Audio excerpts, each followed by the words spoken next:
اردو ادب جو یورپ اور امریکہ، اس کے اوپر آپ کی پی ایچ ڈی ہے. مجھے بتائیے کہ جو یہ موضوع ہے اس کا آپ یورپ یا دوسرے ممالک میں کیا فیوچر دیکھتے ہیں، اور پاکستان میں اس موضوع کے اوپر اور بھی کوئی لوگ جو ہے آپ کو، کیونکہ آپ پہلے پی ایچ ڈی ہیں جو میرے علم کے مطابق ہیں، تو اس کے بعد کتنے لوگ ہیں جو اس کو فالو کر رہے ہیں، یا اس کا کیا مستقبل ہے؟ آپ مستقبل سے مراد یہ کہ ہماری زبان کا، اردو کا جی جی بیرون جی ملک جی کیا بالکل. مستقبل ہے؟ جی جی. ہاں، اچھا، یہ تقریباً 97 میں نے یہ اس ٹاپک پہ پی ایچ ڈی کا آغاز کیا تھا. ٹھیک ہے. میرے استاد مکرم اللہ انہیں غریق رحمت کرے، ڈاکٹر سہیل احمد خان، ان کی نگرانی میں نے یہ کام کیا تھا. اور اس زمانے میں میں دیکھ رہا تھا کہ بہت سے اردو کے ادیب ہندوستان، پاکستان اور بنگلہ دیش سے، یعنی پرانے قدیم ہندوستان کے جو لوگ تھے یا بر صغیر کے لوگ جو تھے، یہ چلے گئے تھے بیرون ملک. ٹھیک ہے. اور بڑے بڑے لوگ چلے گئے تھے. مثلاً جب میں یہ کام شروع کیا تو عبداللہ حسین یہاں نہیں تھے، احمد مشتاق یہاں نہیں تھے، رضیہ فصیح احمد یہاں نہیں تھی. ٹھیک ہے. اچھا، اسی طرح آپ شان الحق حقی، ستیہ بالانند، اس طرح کے بڑے بڑے جو سٹار ادیب تھے وہ ہندوستان سے اور پاکستان سے بیرون ملک منتقل ہو گئے تھے. ٹھیک ہے. تو مجھے لگا کہ بہت یعنی اہم لوگ چونکہ ملک سے باہر چلے گئے اور مستقل آباد ہو گئے ہیں، تو مجھے اس کام کو، ان کے کام کو کور کرنا چاہیے. بالکل. فاصلے بھی آپ کو معلوم ہے اتنے ہیں کہ ان لوگوں تک پہنچنا یا ان کے ادب کا ہم تک پہنچنا وہ مشکل ہے. تو میں نے سوچا کہ ایک طرح کا یہ ٹریبیوٹ ہے، اور پھر یہ یورپ اور امریکہ کے میں بس جانے والے اردو ادیبوں کے لیے ایک خراج تحسین بھی ہے، اور یہ دو خطوں کے درمیان ایک محبت اور خیر سگالی کا پل بنانے کی خواہش بھی ہے. بالکل. تو میں نے یہ، اچھا، پہلے میں نے موضوع دیا تھا بیرون بر صغیر اردو. ٹھیک ہے. انڈو پاک کے باہر اردو کی کیا صورتحال ہے. تو میرے جو نگران تھے انہوں نے موضوع دیکھا اور ہنس پڑے، کہنے لگے کہ تو سارے کام مرن والے کیوں کرنا ہے. تو میں نے کہا کیا ہوا؟ کہتے یہ اتنی بڑی دنیا کس طرح کور کرو گے؟ اس کے لیے تمہیں اندازہ ہے کہ سرمایہ کتنا چاہیے اگر تم جاؤ گے ان کے ادیبوں کے پیچھے. تو اچھا، اس زمانے میں 36 روپے میں ایک کاغذ، A4 کاغذ ہوتا ہے نا، اس پہ آپ خط لکھیں تو آپ یورپ میں یا امریکہ میں بھیجیں تو 36 روپے، اگر 2 کر دیں تو پھر زیادہ وزن بڑھتا جاتا تھا. میں نے ایسے ہزاروں خط لکھے. اچھا. لیکن حیرت ہے کہ ایک خط کا جواب آیا. اچھا. یہ بعد میں لوگ کہتے رہے کہ میرا ذکر نہیں ہے، اس کا ذکر نہیں ہے. تو ایک بندے نے، اور وہ سگریٹ کی ڈبیا ہوتی ہے نا اندر کاغذ، اس پہ لکھا ہوا تھا جواب. اچھا. لکھا تھا، ارے او بدماش جواز، تمہارا خط ملا، تم بہت اچھا کام کر رہے ہو، اور اس سلسلے میں میری کسی مدد کی ضرورت ہو تو تکلف نہ برتنا. نیچے لکھا ہوا تھا ساقی فاروقی. وہ سگریٹ کے اندر ہوتی ہے ڈبیا کے اندر کاغذ، اس پہ لکھا ہوا تھا. وہ صرف ایک آدمی کا جواب آیا تھا. اور لیکن اچھا، اس زمانے میں ابھی انٹرنیٹ بھی اتنا عام نہیں ہوا تھا نا. 97 کو ذرا ذہن میں لائے نا، یہ تھوڑا بعد. جی جی بالکل، آلموسٹ اس ٹائم آمد تھی.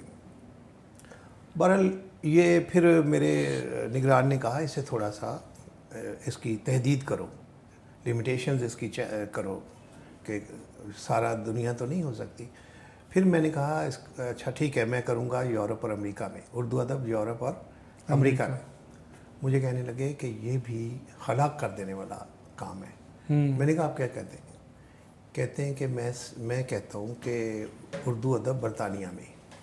اچھا ٹھیک اگر ہے. انگلینڈ کو کور کر لو نا، کیونکہ انگلینڈ ہی قدیم ترین اسٹیشن ہے جہاں پہ صحیح ہم سے جو رشتہ تھا ہندوستان سے جس کا. میں نے انہیں کہا، میں نے کہا دیکھیے ڈاکٹر صاحب، مجھے کچھ کام تو کرنے دیں. آپ میری توانائیاں اور میری جو ہمت ہے اس کو چیک تو کریں نا. کہتے ٹھیک ہے، ہنس پڑے، کہتے ٹھیک ہے کر کے لاؤ. میں نے خاکہ واکہ بنایا اور وہ بورڈ آف اسٹڈی میں گیا. اور اگلے دن میں ملنے گیا تو ڈاکٹر صاحب بہت خوش تھے. اچھا. ڈاکٹر صاحب کہنے لگے کل تمہاری وجہ سے وی سی نے جو میری عزت افزائی کی ہے میں تمہیں بتا نہیں سکتا. میں نے کہا کیا ہوا؟ کہتے بورڈ آف اسٹڈی میں مختلف ڈپارٹمنٹس کے ہیڈز آئے ہوئے تھے موضوعات لے کے خاکے واقع. تو کہتے پہلے ہی ایک نے دو اس نے تیسرے نے پیش کیے تو وی سی صاحب بہت ناراض ہوئے. انہوں نے کہا کہ یہ کیا کن موضوعات پہ آپ تحقیق کروا رہے ہیں، یہ وسعت زدہ موضوعات، اس تحقیق سے کیا فائدہ ہوگا؟ ٹھیک ہے نا. تو کہتے بہت انہوں نے نا، کوئی فوجی تھے وہ، ٹھیک ہے، وی سی جو ہے، انہوں نے کہا یہ کیا موضوعات ہیں، لکیر کے فقیر آپ بنے چلے آ رہے ہیں. تو کہنے لگے ڈاکٹر سہیل آپ کیا لائے؟ ڈاکٹر صاحب کہتے ہیں میں 3 موضوعات لے کے گیا تھا. تو کہتے ہیں میں نے 2 پیچھے کر دیے. میں نے تمہارا یعنی اردو ادب یورپ اور امریکہ میں نکالا. میں نے کہا جی میں یہ. کہتے وی سی نے دیکھا تو اس کا نا چہرہ خوشی سے ایک تاثر آیا اور اس نے کہا یہ ہوتا ہے، یہ ہے کام جو ڈاکٹر سہیل کروا رہے ہیں. بالکل ٹھیک ہے. ڈاکٹر صاحب کہتے ہیں مجھے انہوں نے اتنا اپریشیٹ کیا. انہوں نے کہا دیکھیے یہ کرے ڈاکٹر صاحب کروا رہے ہیں اردو ادب یورپ اور امریکہ میں. تو خیر بہت زیادہ اپریشیٹ کیا وی سی صاحب نے. اس کے بعد انہوں نے مجھے کام کی اجازت دی. میں نے کام کیا اس پہ. ٹھیک ہے. اور یہ پہلی پی ایچ ڈی تھی جو بیرون بر صغیر یا بیرون پاکستان جو یورپ اور امریکہ. اچھا اب آپ دیکھیے کہ یورپ میں 43 ملک ہیں اور امریکہ میں بھی بر اعظم امریکہ میں کافی 46 ہیں. ہاں جی کافی بڑا ہے. اچھا ان تمام ممالک میں جہاں بھی کوئی ادیب لکھ پڑھ رہا تھا میں نے سب کو کور کیا. کیا بات ہے. ٹھیک. اور دوسری جو بات آپ نے کہی ہے اس کے بعد ماشاءاللہ میری پی ایچ ڈی کو لے کے کتنے لوگوں نے ایم فل اور پی ایچ ڈی کیے، انہیں کوئی کاغذ آگے پیچھے کر کے میرا نام ہٹایا. آج کل سہولت بھی بہت ہو گئی ہے نا. اب تو آج تو انٹرنیٹ اویلیبل ہے. سہولت تو ہو گئی لیکن یہاں ہمارے جو تعلیمی ادارے ہیں نا یہاں ریسرچ نہیں ہو رہی. یہاں مکھی پہ مکھی ماری جا رہی ہے. ڈگریاں تقسیم کی جا رہی ہیں اور یہ ہماری جو یونیورسٹیاں ہیں نا یہ ڈگریاں فروخت کرنے کے اڈے ہیں. سر میں نے سنا ہے تھیسس بھی آج کل باقاعدہ لوگ ہیں وہ لکھ کے دیتے تھیسس. یس تھیسس. اور اس میں بڑے بڑے بزرگ انوالو ہیں اس سارے کام میں. یونیورسٹی میں آپ دیکھیں ہر یونیورسٹی تو کھول کے بیٹھ گئی ہے پی ایچ ڈی اور تحقیق کے پروگرام. اور اگر 100 لوگوں نے کرنے ہیں تو 50 یونیورسٹیاں ہیں. تو آپ دیکھیں نا کہیں 2 اسٹوڈنٹ ہیں، کہیں 4 ہیں، کہیں 5 ہیں. ٹھیک. تو انہوں نے ڈپارٹمنٹ کھولے ہوئے. نتیجہ یہ ہے کہ کوئی شاید ہی کبھی کبھی کوئی ہم وائوے لینے بھی تو ہم ہی جاتے ہیں نا، تو کہیں کوئی چراغ روشن کہیں سے روشنی آتی ہے کہ یہ واقعی یہ اسٹوڈنٹ نے بہت عمدہ کام کیا. لیکن باقی یہی ہے کہ سفارشیں ہیں، نگران کی سفارش ہے، ہیڈ کی سفارش ہے، ڈین کی سفارش ہے، دے دے ڈگری دے دے. تو یہ ہو رہا ہے. اور میری تو پی ایچ ڈی کے ساتھ کئی پی ایچ ڈی کو جنم دے چکی ہے وہ، اور ابھی سلسلہ جاری ہے. اچھا سر. اچھا باقی جو اپنے آخری جو اس کا حصہ ہے نا کہ اردو کا مستقبل کیا ہے بیرون دنیا میں، میرا یہ خیال ہے کہ اردو کا کوئی مستقبل نہیں ہے یورپ اور امریکہ میں. اردو کا اپنے ملک میں کوئی مستقبل نہیں ہے. اردو جہاں پیدا ہوئی ہے ہندوستان میں وہاں کوئی مستقبل نہیں ہے. اب دیکھیں نا ہندوستان میں 4-5 سال پہلے ہندوستان کی 22 زبانوں میں سے ایک زبان اردو ہے. بالکل ٹھیک ہے. ٹھیک ہے نا.